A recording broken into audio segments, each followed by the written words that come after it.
Nole mi tangkire, o sa Tagalog ay huwag mo akong salingin. Unang-una sa lahat, ano nga ba ang Noli Me Tangere? Ang Noli Me Tangere ay isinulat ni Jose Rizal. Ito ay tungkol sa pang-aabuso sa Pilipinas noong panahon ng Kastila. Ang pangunahing tauhan, Crisostomo Ibarra, ay lumaban para sa edukasyon at pagbabago. Ang nobela ay nag-udyok ng paglaban para sa kalayaan ng Pilipinas. Unang kabanata, ang piging. Ano nga ba ang piging? Sa Noli Me Tangere, ang piging sa Kabanata 1 ay isang malaking handaan ni Kapitan Tiago sa Maynila, simbolo ng yaman at katayuan sa lipunan. Talasalitaan.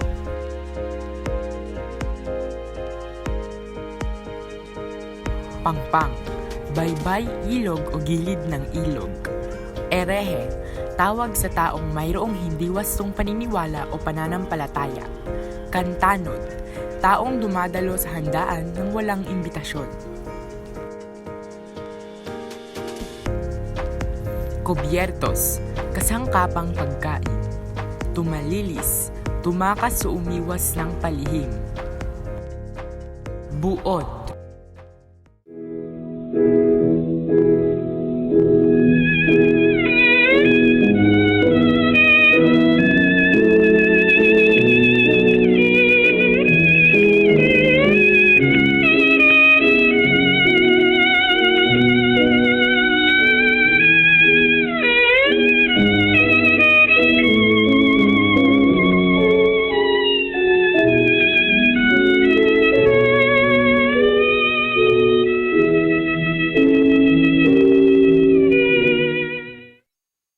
Isang pagtitipon ang inihanda ni Don Santiago sa kanyang bahay na nasa tabi ng ilog ng Binulok at sa daang Anduwage.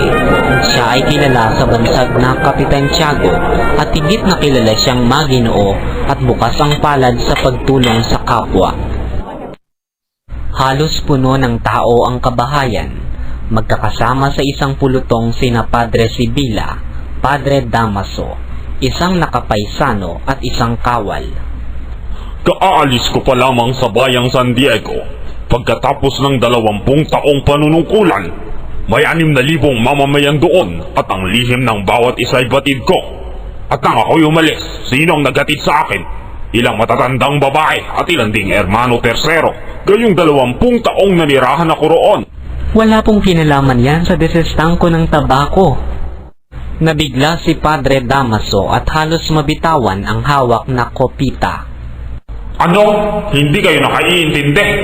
Hindi ba ninyo nalalamang mali ang pagbabagong ginagawa ng mga ministro?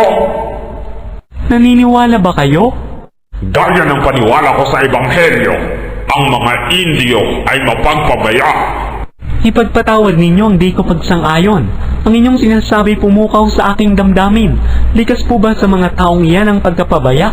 O iyo'y pagtatakip lamang sa pamamahala ng mga sumako na aking narinig sa isang manlalakbay? Si Ginoong Laruha ang magpapatunay sa inyong ang mga Indio ay mangmang at mapagwalang bahala. Iyan ang totoo. Wala nang hihigit pa sa mga Indio sa kamangmangan at pagkawalang utang na loob. Napagawi ang usapan ng pulutong sa paglilipat kay Padre Damaso sa ibang bayan pagkatapos makapagsilbi sa San Diego. Padre Damaso, kayo'y 20 taon sa bayan ng San Diego. Hindi ba kayo nasiyahan doon? Hindi! Kung walang kalayaan ng magkura ay mapapahamak ang bayan. Ano ibig ninyong sabihin? Iyan ang sanhi ng mga kapahamakan. Ang mga erehen kaaway ng Diyos ay pinanigan ng pamahalaan. Ang tenyente muling nagtanong. Hinarap siya ni Padre Damaso at mariing nagsalita. Kapag ang kuray nagpahuhay ng isang bangkay ng isang erehe, kahit na ang hari walang karapatang makialam ni magparusa.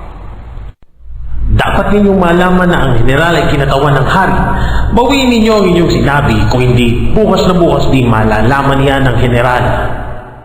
Nagkainitan sina Padre Damaso at ang tenyente na magitan si Padre Sibila sa dalawa. Siya ay hindi nangungumpisa, ngunit isang kasinungalingan na sabihin siya ay nagpatiwakal. Matapat siya sa kanyang tungkulin, sa Diyos at sa lipunan.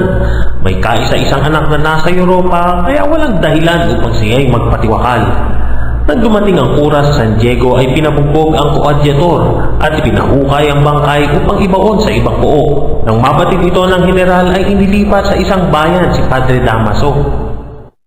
Pagkatapos ay lumayo ang tenyente. Unti-unting nagbalik ang katiwasayan sa bulwagan. Dumating ang ilan pang mga bagong panauhin, gaya ng mag-asawang sina Dr. de Espadanya at Doña Victorina. Gabay na tanong. Gabay na tanong.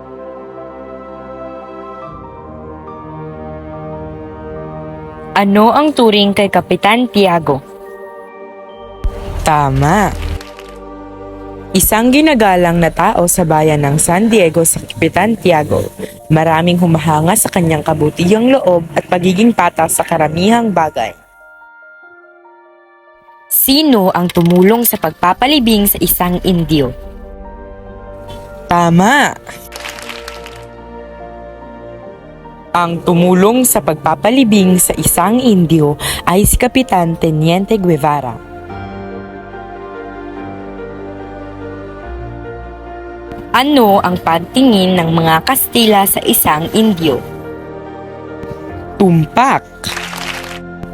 Ang pagtingin ng mga Kastila sa Indio ay walang pinag-aralan at walang kakayanang gumawa sa ginagawa ng mga Kastila. Tungkol saan ang pagtatalo ng tenyente at iba pa? Mahusay.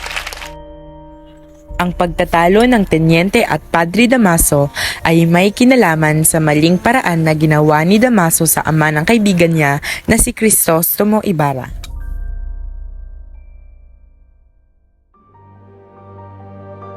Kaninong bangkay ang itinuturong na ipahukay at ipinatapon sa ilog?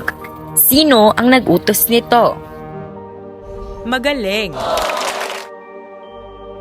Ang bangkay na ipinitapon sa ilog ay kay Don Rafael at ang nag-utos nito ay si Padre Damaso. Susunod. Aba, ang kura sa aking bayan at matalik na kaibigan ng aking ama. Hindi ka nagkamali, ngunit hindi ko kailanman naging matalik na kaibigan ng iyong ama.